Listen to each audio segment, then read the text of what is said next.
Shri સ્ટડીઝના current અફેરમાં તમારું સ્વાગત છે। હું મેઘના ખત્રી દેશ વિદેશના સમાચારોથી તમને વાકેફ કરાવીશ, જે તમને સરકારી સ્પર્ધાત્મક પરીક્ષામાં ખૂબ જ ઉપયોગી થશે। આવો જાણીએ આજના મુખ્ય સમાચાર। ભારત 22મી મેના રોજ શ્રીહરિકોટાથી polar satellite launch vehicle core alone PSLV-CA વેરિયન્ટનો ઉપયોગ કરીને રડાર ઇમેજિંગ અર્થ ઓબ્ઝર્વેશન ઉપગ્રહ RISAT-2B લોન્ચ કરશે। સંયુક્ત રાષ્ટ્ર સુરક્ષા પરિષદે આતંકી સંગઠન ISISની દક્ષિણ એશિયા શાખા પર પ્રતિબંધ લગાવ્યો। મેનેજર જનરલ AK ઢીંગરાને આર્મ્ડ ફોર્સ સ્પેશિયલ ઓપરેશન્સ ડિવિઝનના પહેલા વડા તરીકે નિયુક્ત કરવામાં આવ્યા। ગુજરાતના પીવાના પાણીની સમસ્યાને લઈને ગુજરાત સરકારે એક વિસ્તૃત યોજના તૈયાર કરી। નેપાળના પર્વતારોહી કામીરીતા શેરપાએ 15મી મેના રોજ 23મી વખત માઉન્ટ એવરેસ્ટનું સફળતાપૂર્વક ચઢાણ કરીને દુનિયાના સૌથી ઊંચા શિખરને સૌથી વધુ વખત ચઢવાનો વર્લ્ડ રેકોર્ડ બનાવ્યો હતો। આવો જાણીએ સમાચાર વિગતવાર। ભારત 22મી મેના રોજ શ્રીહરિકોટાથી polar satellite launch vehicle core alone PSLV-CA વેરિયન્ટનો ઉપયોગ કરીને રડાર ઇમેજિંગ અર્થ ઓબ્ઝર્વેશન ઉપગ્રહ RISAT-2B લોન્ચ કરશે। રડાર ઇમેજિંગ સેટેલાઇટ RISAT-એ ઇસરો દ્વારા નિર્મિત ભારતીય રડાર ઇમેજિંગ ઉપગ્રહોની એક શ્રેણી છે। રિસેટ શ્રેણી ઇસરોની પહેલી ઓલ વેધર અર્થ ઓબ્ઝર્વેશન ઉપગ્રહ શ્રેણી છે। RISAT-2 ભારતના પ્રથમ સિન્થેટિક એપાર્ચર રડાર SAR યુક્ત ઉપગ્રહ છે, જે દિવસ રાત કોઈ પણ મોસમમાં દેશની સીમાઓની ચોકીદારી કરે છે। RISAT-2Bને પૃથ્વીથી લગભગ 500 કિલોમીટર ઊંચાઈવાળી કક્ષાએ મૂકવામાં આવશે, જ્યાં તે પોતાની કક્ષાથી 37 ડિગ્રીના ખૂણે નમેલો હશે। આ ઉપગ્રહ વાદળો આચ્છાદિત હોવા છતાં વ્યવસ્થિત કાર્ય કરી શકશે। આ ઉપગ્રહ સુરક્ષા દળો અને આપત્તિ રાહત દળોને મદદરૂપ થઈ શકશે। ઇસરોની સ્થાપના વર્ષ 1969માં ભારતીય અંતરિક્ષ સંશોધન સંસ્થાન તરીકે થઈ હતી। તે ભારત સરકારની અંતરિક્ષ એજન્સી છે, જેનું મુખ્યાલય બેંગ્લોરમાં છે। તેને અંતરિક્ષમાં સંશોધન માટે તત્કાલીન પ્રથમ પ્રધાનમંત્રી જવાહરલાલ નહેરુ અને તેમના નજીકના સહયોગી અને વૈજ્ઞાનિક વિક્રમ સારાભાઈના પ્રયાસોથી સ્થાપિત કરવામાં આવ્યું હતું।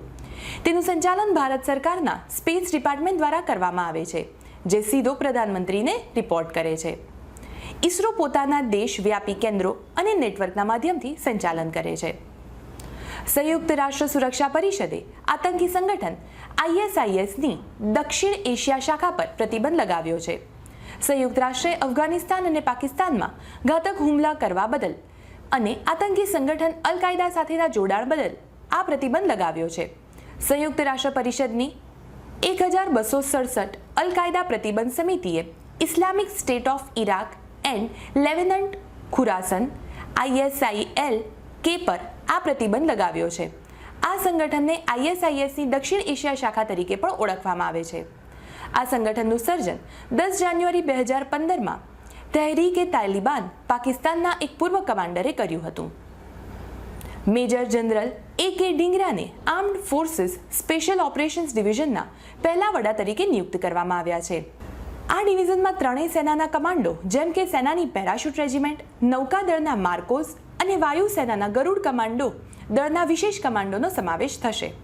ત્રણેય સેનાના સર્વશ્રેષ્ઠ કમાન્ડો યુનિટે પોતાનું કામ શરૂ કરી દીધું છે।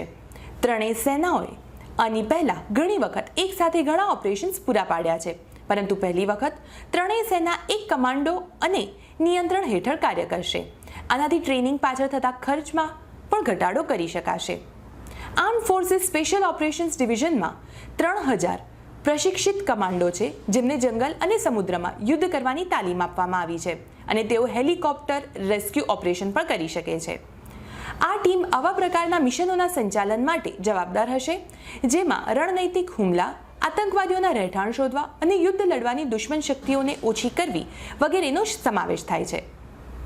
ગુજરાતના પીવાના પાણીની સમસ્યાને લઈને ગુજરાત સરકારે એક વિસ્તૃત યોજના તૈયાર કરી। ગુજરાત સરકાર આ યોજના અંતર્ગત હવે સ્વચ્છ પાણીનો ઉપયોગ ફક્ત પીવાના પાણી અને સિંચાઈ માટે જ કરશે। ઉદ્યોગોની પાણીની જરૂરિયાત ઉપચારિત અવિશિષ્ટ જળ ટ્રીટેડ વેસ્ટ વોટર વડે પૂરી કરવામાં આવશે। ગુજરાતમાં આવતા 3-4 વર્ષમાં ઉદ્યોગના 80%થી વધુ પાણીની જરૂરિયાત ટ્રીટેડ વેસ્ટ વોટરના માધ્યમથી પૂરી કરવામાં આવશે. TWWનો પુરવઠો સુએજ ટ્રીટમેન્ટ પ્લાન્ટ્સ STPની મદદથી એકઠો કરવામાં આવશે. ગુજરાતમાં હાલમાં કુલ 4000 મિલિયન લીટર સુએજ પાણી નીકળે છે, જ્યારે ગુજરાતની વોટર ટ્રીટમેન્ટ ક્ષમતા 3500 મિલિયન લીટર પ્રતિદિન છે. આવનાર વર્ષોમાં વધુ પ્લાન્ટ્સનું નિર્માણ કરીને આ ક્ષમતા 5000 મિલિયન લીટર પ્રતિદિન કરવાની યોજના છે. ગુજરાતમાં મીઠા પાણીના સ્ત્રોત ખૂબ સીમિત છે, જ્યારે પાણીની માંગ સતત વધી રહી છે. આ પરિસ્થિતિમાં પીવાના પાણીની સમસ્યાના સમાધાન માટે ઉચિત પગલાં ભરવાની સખત આવશ્યકતા ઊભી થઈ હતી, જે પગલે સરકારે આ નિર્ણય લીધો છે. આ યોજનાના પરિણામ સ્વરૂપે શહેરોમાં વધતું પ્રદૂષણ પણ અટકાવી શકાશે. Sewage treatment plant. Sewage treatment plant વિવિધ ભૌતિક, રાસાયણિક અને જૈવિક પ્રક્રિયાઓ વડે અશુદ્ધ ગંદા પાણીમાંથી દૂષિત પદાર્થ હટાવીને તેને પીવા યોગ્ય બનાવે છે.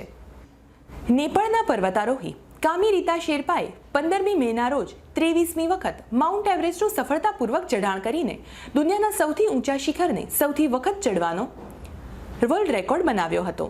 કામિરીતા શેરપાને નેપાળના સોલુખુંબ જિલ્લાના થમે ગામના રહેવાસી છે. આ પહેલા કામિરીતા 16મી મે 2018ના રોજ એવરેસ્ટને 22 વખત ચડી ઇતિહાસ બનાવી ચૂક્યા છે. તેઓએ વર્ષ 1994માં 24 વર્ષની વયે પહેલી વખત વિશ્વના સર્વોચ્ચ શિખરની ચઢાઈ કરી હતી. ત્યાર પછી તેઓ દર વર્ષે એવરેસ્ટની ચઢાઈ કરે છે. આ સાથે આજના સમાચાર અહીં સમાપ્ત થાય છે. આ વિડીયોને જરૂરથી લાઇક અને શેર કરો. વધુ માહિતી માટે આ ચેનલને સબસ્ક્રાઇબ કરો. Thank you.